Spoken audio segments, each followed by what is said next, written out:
One of the most underestimated seduction ingredients is being trusted, because women are not going to give you the time of day if you're not trustworthy. But let me clear that up, because it doesn't mean that they trust you as that you're never going to lie to them or that anything like that. I'm talking about your character, right? Because they may think that you're the worst guy in the world. They may think that you're a liar and all of these things and still trust you, right? Because trust has nothing to do with your capacity for betrayal. Trust has to do with the persona that you portray, right? Because you can trust someone that's a piece of shit. You can trust that person. We do it all the time.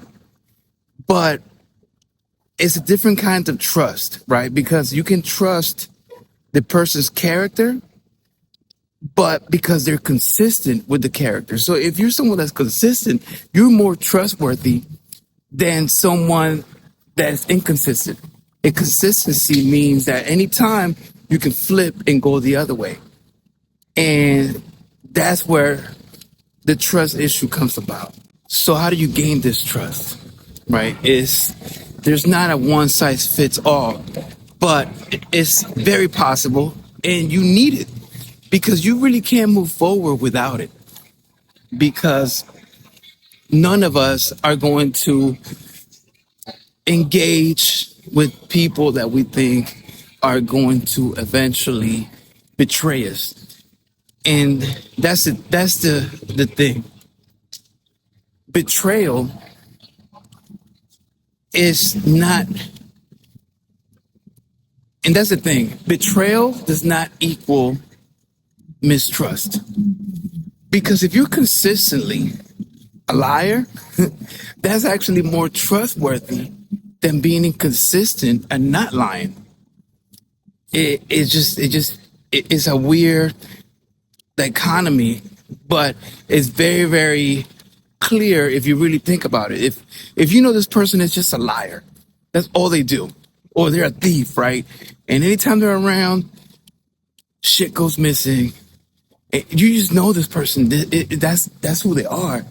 So if they're consistent with that character, I mean, you don't trust them as far as leaving stuff around them, but you know that's what they're about. So they're not going to surprise you when they do something like that. When you're a liar and that's all you do is lie all the time, but there's a consistency to the lies, then you just know, hey, you know what it is. This person is a liar, but they're consistent with that character. And that becomes actually trustworthy.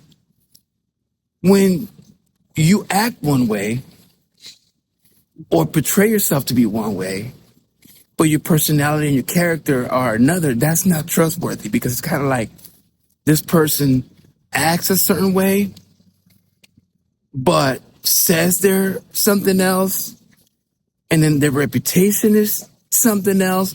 Those are the people that you probably don't want around you, just because they are so inconsistent that as a mechanism for defense, you're going to be alienated from these people. So to be an effective seducer, you have to be consistent. You have to be consistent and you have to be trusted. If you are bad, be that. That's like your character, that's your person. Be that. Don't try to be something else that you're not and then flip it in the middle, because then now you're not trustworthy. It's kind of like, this person is not dependable.